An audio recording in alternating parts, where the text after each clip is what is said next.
안녕하세요. 최승윤 작가입니다. 오늘은 인터스텔라에 대해서 제가 지난번에 이야기를 했었던 저의 그 세계관에 빗대어서 분석을 해보도록 하겠습니다. 자, 인터스텔라를 보신 분들은 기억을 하실지는 모르겠어요.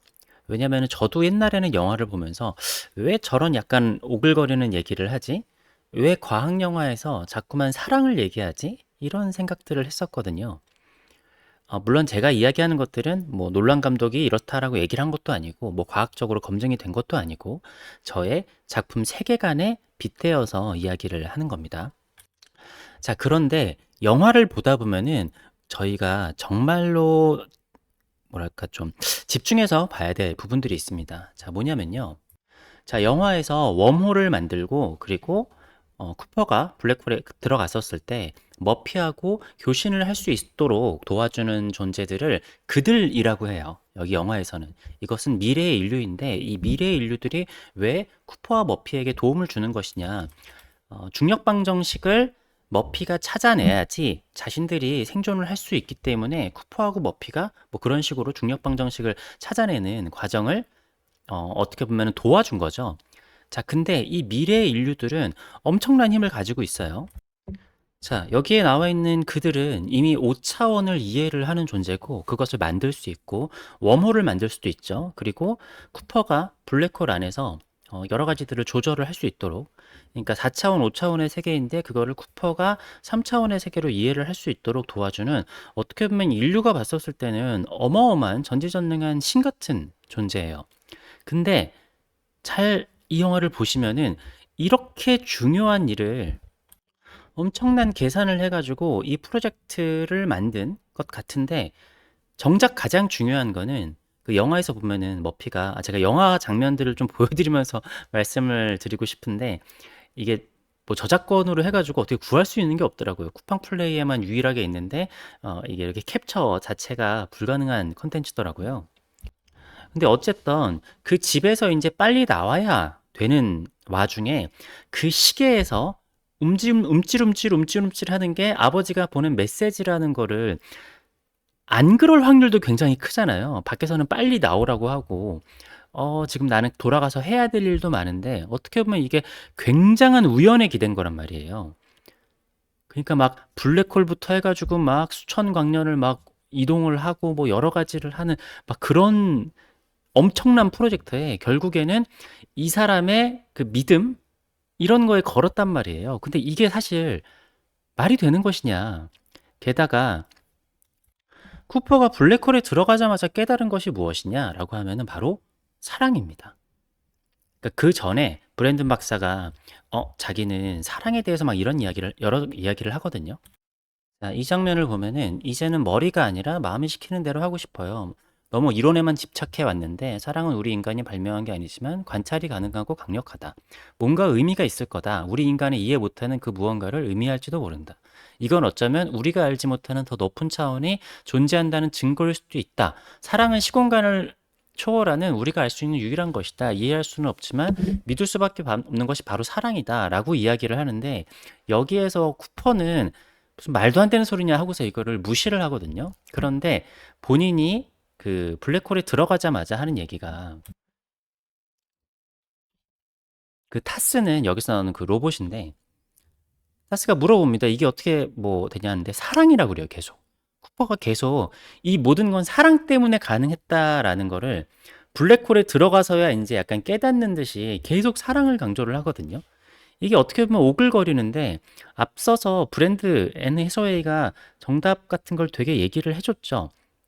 사랑이라는 게 우리는 그냥 하나의 감정으로 느끼고 비과학적인 것으로 느끼지만, 사실 이게 고차원적인 존재들이 봤었을 때는 무언가가 있는 거 아니냐라는 얘기를 했는데, 앤 허세웨이의 말이 맞았어요.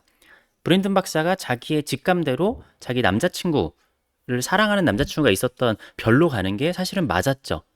그러니까 그 직관이 맞았는데 계속 다른 것 때문에 시간 낭비를 굉장히 많이 했잖아요. 자, 이거를 결론부터 말씀을 드리자면은, 제가 봤었을 때 이 사랑이라는 것은 코드입니다. 그리고 이 코드라는 것은 양자 얽힘이라는 거예요. 아무리 멀리 떨어져 있더라도 이것은 묶여 있는 거죠. 그러니까 이게 계약 흡혈귀로 이해를 하시면 좋은데, 뭐 드라큘라가 흡혈귀가 그 집에 들어가려면 들어갈 수는 있지만 그 사람이 집으로 초대를 해주지 않으면은 들어갈 수 없잖아요. 그런 것처럼 이 코드라는 것은 계약. 야, 이게 뭐냐, 무슨 얘기냐면은 전지전능한 것 같은 차원도 조절을 할 수 있는 그러한 미래인들조차 머피하고 연결 가능한 코드가 없는 거예요. 그러니까 양자 얽힘 상태에 있어야지만 시공간을 초월해가지고 그 사람에게 영향을 줄 수가 있는 건데 이 사람들은 할 수가 없는 거죠. 그러니까 쿠퍼가 거기서 이런 식으로 5차원 공간에서 자기가 손으로 조절을 해가지고 이렇게 신호를 전달을 하잖아요. 그러면은 이게 이런 식으로 가능한 일이면은 왜 미래인들이 이거를 직접 하지 않았느냐라고 한다라는 거는 이 머피와 쿠퍼만이 양자 얽힘 상태에 있는 상태라는 겁니다. 그러니까 이 양자 얽힘이라는 것 자체가 인간들로 봤었을 때는 그러니까 사랑, 뭐 믿음, 약속 이런 것들이 사실은 코딩화되어 있다라는 거예요. 자, 이러기 위해서는 제가 이전에 했었던 영상을 조금 이해를 하시는 게 좋은데 제가 간단하게 말씀을 드려보도록 하겠습니다. 자, 이 세상을 이해하기 위해서 이 세상이 만약에 컴퓨터 시뮬레이션이라고 하면은 자, 우리가 가지고 있는 시뮬레이션 물리 엔진은 모든 것들을 이미지화하지만 실제는 0과 1이라는 C 언어로 이루어진 컴퓨터 언어라는 거죠. 그렇기 때문에 이 모든 것들은 전부 다 00, 01, 01을 찍을 수는 없잖아요. 그래가지고 우리 인간들은 수식을 만들어요. 수식을 만들게 되면은 내가 굳이 복잡한 계산을 축소해가지고 할 수 있죠. 용량도 아끼고 하기 위해서. 그래서 이러한 많은 것들은 다 코드로 이루어져 있어요. 근데 우리 현실 세계의 진짜 언어는 양자역학으로 이루어졌다라고 제가 말씀을 드렸습니다. 근데 우리는 일반적인 상황에서는 아무리 봐도 양자역학적으로 보이지가 않죠. 실체가 없다고? 내가 이렇게 가지고 있는 실체가 있는 물체가 그 안으로 들어가면은 99.99%가 비어 있다고 라고 하는 것이 사실 이해가 안 되잖아요. 그러니까 우리가 가지고 있는 우리가 세상을 이해할 수 있는 3차원의 물리 엔진, 우리는 지금 3차원의 물리 엔진을 가지고 있단 말이죠. 그렇기 때문에 실제적으로 우리가 보지 않아도 된 양자 영역으로 들어가면은 마치 그 시뮬레이션 세계에서는 0과 1을 다시 내가 가진 물리 엔진으로 시각화하는 상황인 거예요. 자, 어쨌든 그렇다라고 하면은 우리가 양자 얽힘이라고 하면은 빛과 시공간을 뛰어넘어서 양자 얽힘은 연결되어 있단 말이죠. 이것은 무엇이냐? 약속 코딩이라고 볼 수가 있는데, 자, 예를 들어서 내가 컴퓨터 개발자예요. 시뮬레이션을 만들어 놨는데 갑자기 그냥 모든 풀 색깔을 파란색에서 빨간색으로 바꿔버리고 싶어요. 그러면은 코드에다가 색깔을 그냥 빨간색으로 블루를 레드로 바꾸게 되면은 그 온 세상에 있는 그 풀들이 전부 다 색깔이 한 번에 바뀔 거 아니에요. 이거 자체가 하나의 코드인 거죠. 아니면은 그 언어라는 것 자체가 우린 앞으로 이렇게 하도록 약속을 하자라고 하는 약속. 이거 자체가 코딩인 거예요. 그리고 이게 계약인 겁니다. 이게 그냥 다 그냥 같은 개념이라고 보시면 되는데, 자, 그렇다면은 세상 모든 것을 코드로 해석한다면 모든 세상이 코드로 이루어졌다고 하면은 우리가 느끼는 감정, 우리가 하고 있는 행위들, 이 모든 것들이 사실은 코드로 이루어져 있다라고 하면은 사랑도 그냥 하나의 코드라는 거예요. 그리고 약속도 하나의 코드라는 겁니다. 우린 앞으로 그러니까 사랑하기로 되어 있는 뭔가 이게 뭐 약속을 할 수도 있고 계약을 할 수도 있고 아니면은 그게 우리는 감정으로 느껴지는 것일 수도 있겠지만 마치 우리가 연애 시뮬레이션을 하듯이 어떤 임계점이 넘어가게 되면은 자, 너랑 나는 오늘부터 연인이야. 너랑 나는 오늘부터 부부야. 하고 있는 그러한 연결이 되어 있는 거죠. 그래서 마치 한 가문의 성씨가 저 사람이 강씨예요. 근데 개발자가 쟤네 모든 가문들 그냥 성씨를 최씨로 바꾸고 싶어. 그래서 최씨로 바꾸면은 그냥 순식간에 최씨로 다 바뀌는 겁니다. 그 가문은 다 연결되어 있잖아요. 그거를 누가 전달해 주지 않고 야 오늘부터 바뀌었대라고 얘기해 주지 않는다고 하더라도 그거는 시공간을 뛰어넘어서 한꺼번에 바뀌게 되는 하나의 코드라는 거죠. 자, 그래서 다시 처음으로 돌아가서 자, 이 머피하고 쿠퍼가 그 시계를 전달을 하는 게 굉장히 중요한 거란 말이에요. 근데 이제 이 장면 다 아시죠? 이제 오히려 아빠보다 나이가 많아가지고 먼저 죽어가고 있는 머피한테 이제 쿠퍼가 이제 얘기를 하는데 아빠가 약속했으니까요 라는 이야기를 합니다. 그러니까 이 아빠랑 약속 이게 코드인 거예요. 그렇기 때문에 미래인들이 봤었을 때는 자, 미래인들은 그 양자의 세계 아니면은 0과 1 컴퓨터 언어로 이 세상을 본다라고 했을 때는 미래인들의 시선에서는 머피와 쿠퍼의 사랑, 약속이 과학적 코드인 거예요.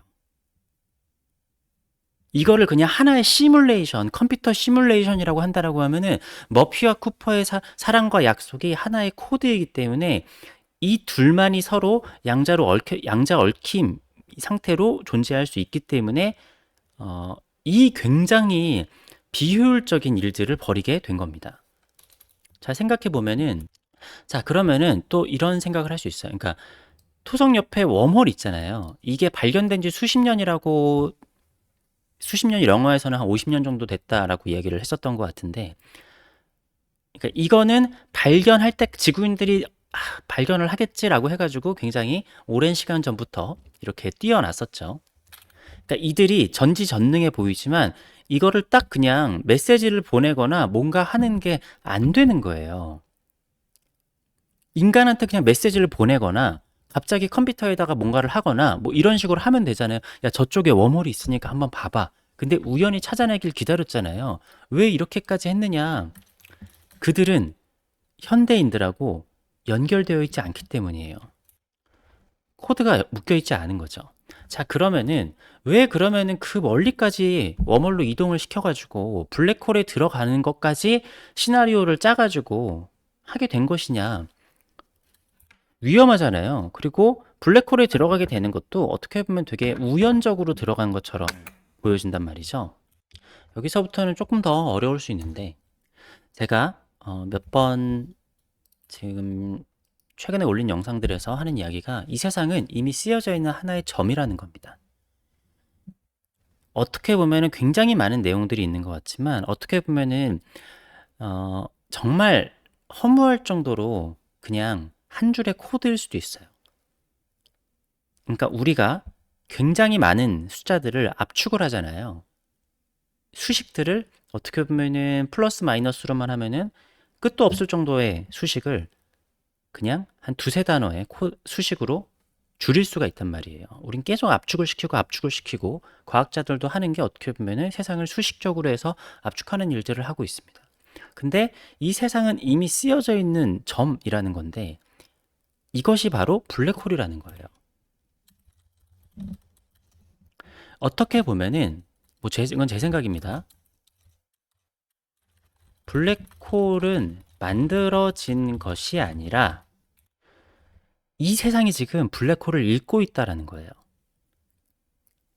이 세상은 이미 쓰여져 있는 점인 것인데 이거를 우리의 물리 엔진은 시간의 순서대로밖에 이해를 할 수 없기 때문에 우리는 이거를 읽고 있다라는 거죠.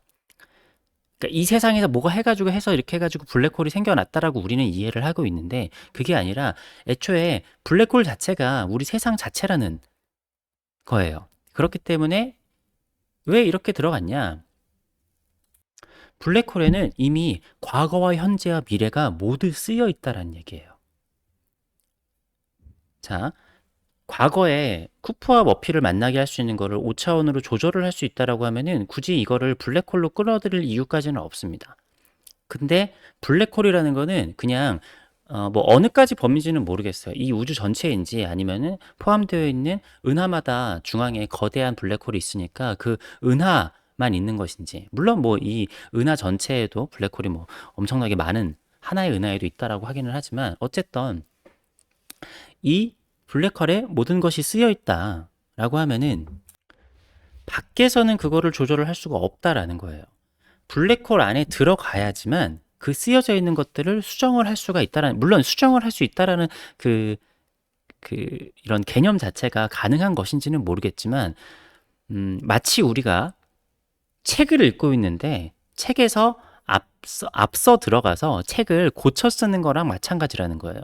그러려면은 이 책을 앞장으로 넘겨야 되겠죠. 그러한 상태에서 블랙홀 안에선 머피와 양자 얽힘 상태인 쿠퍼만이 수정이 가능하다라는 겁니다. 자, 근데 이 블랙홀 안에서 쿠퍼는 그 5차원의 세계, 4차원의 세계를 3차원화 하잖아요. 그러니까 블랙홀 안에서는 어떻게 보면은 쿠퍼에게는 시간이 흐르지 않았을 수도 있어요. 그러니까 블랙홀 자체는 어떤 개념으로는 시간이 흐르지 않지만 왜 거기서는 쿠퍼는 시간이 흘러갔느냐? 우리가 가지고 있는 3차원 물리 엔진은 시간 순서로만 이해가 가능하다라는 거예요. 그러니까 블랙홀에 들어간다고 하더라도 거기서 시간이 멈추거나 하는 게 아니라 애초에 시간은 흘러갈 겁니다. 그러니까 제가 예전에 그 꿈에 대해서 얘기를 했듯이 마치 우리가 잠에서 깨어나기 전에 3초 동안 꾸었던 꿈을 한 1시간 정도 시간으로 느낄 수 있다라는 거는 정보의 양이 많게 되면은 우리의 뇌는 그거를 시간의 순서대로 읽어낼 수밖에 없다라는 거예요. 3차원의 인과율에 의해서 이해를 할 수밖에 없다라는 거죠.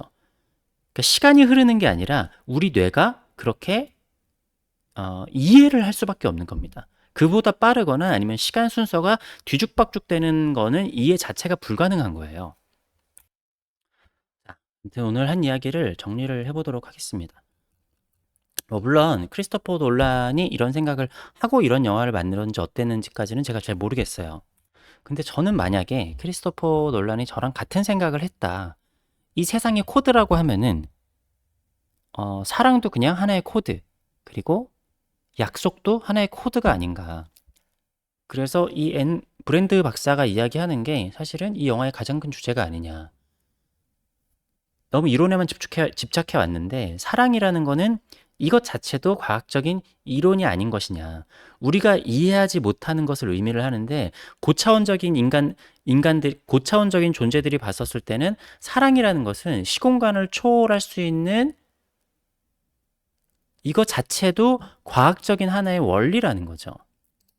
그래서 우리가 서로 약속을 하고 아니면 우리가 마음을 진짜로 나누게 되는 사랑을 하거나 이런 사이끼리는 실제로는 이 세상이 이 물리 엔진의 시뮬레이션으로 이루어졌다라고 하면은 코드로 얽혀 있다라는 겁니다.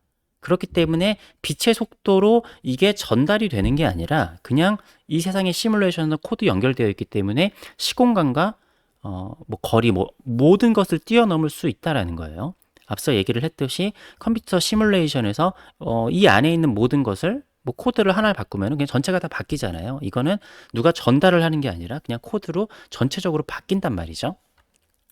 그렇기 때문에 머피가 쿠퍼의 신호를 시계로 찾아내는 것도 이거는 굉장한 우연인 것 같지만 미래인들이 봤었을 때는 둘은 약속을 했기 때문에 반드시 이루어질 수밖에 없었던 일이라는 거예요. 물론 그럼 블랙홀에 모든 게 쓰여 있다라고 하면은 그걸 다 읽어내면 되지 않겠느냐라고 생각을 할 수도 있겠지만 물론 그 5차원적인 존재들은 제가 생각하는 거랑 굉장히 다른 사고 방식을 가지고 있을 거예요. 그럼에도 그들이 그거를 직접 할 수는 없었다라는 거죠. 읽을 수는 있어도 만질 수 있는 거는 양자 얽힘 상태에 있는 사람들만 가능했는데 머피와 양자 얽힘이 가능했었던 것은 쿠퍼밖에 없었다라는 이야기입니다. 그렇게 해야지만 왜 이렇게까지 약간 어떻게 보면 무리해서 이러한 일들을 꾸며냈느냐? 왜 5차원의 존재들은 전지전능한 것 같지만 왜 그런 우연과 사랑이라는 것에 기댔으며 왜 그 쿠퍼는 브랜드의 사랑 이론을 굉장히 뭐 말도 안 되는 소리라고 치부를 했지만 블랙홀에 들어가자마자 이 모든 것이 가능했었던 것은 사랑이다라는 거를 블랙홀에 들어가자마자 깨닫는 거거든요.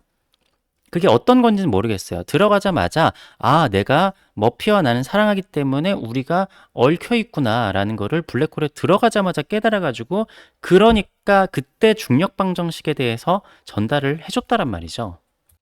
아무튼 그런 상황에서 블랙홀은 이미 쓰여져 있는 하나의 점, 과거와 미래와 현재가 모두 쓰여져 있는 하나의 점인데 제가 봤었을 때는 이 세상이라는 거는 이미 쓰여져 있는 점을 읽고 있는 블랙홀을 우리가 읽고 있는 것이 아닌가. 그래서 쿠퍼도 막상 블랙홀에 들어가니까 이 세상과 똑같은 시간의 흐름 속에서 존재를 했었죠. 물론 그거는 시간이 흘렀다라고 볼 수는 없을 수도 있어요. 근데 우리가 그 어떤 별에 들어갔었을 때 시간이 다르게 흐르는 거를 경험을 했었던 것처럼 블랙홀에 들어갔을 때도 시간이 훨씬 더 다르게 흘렀겠죠. 그렇지만 내가 가진 물리 엔진 자체는 무언가 정보가 들어왔었을 때 그것을 시간과 인과율의 순서대로밖에 이해를 할 수밖에 없기 때문에 쿠퍼는 시간이 평소와 똑같이 흐르는 것처럼 느낄 수밖에 없었다. 하지만 거기에 머물렀던 시간 자체는 아예 시간이 존재하지 않았는 그랬을 수도 있다라는 거죠. 그래서 어떻게 보면은 그 미래의 존재들이 쿠퍼에게 4차원의 세상을 3차원화 해가지고 보여줬다라고도 볼 수 있겠지만 그렇지 않고 애초에 그냥 그런 식으로 설정되어 있는 것일 수도 있죠. 네, 아무튼 오늘은 그냥 저 맘대로 인터스텔라를 해석을 해봤습니다. 하지만 제가 생각하고 있는 이 세상은 이미 쓰여져 있는 하나의 점이다라는 관점으로 생각을 해야지만 사실 저는 이 영화가 해석이 가능한 것 같다라는 생각이 좀 듭니다. 그렇게 보면은 더 재밌지 않나라는 생각이 드네요. 긴 영상 봐주셔서 감사합니다.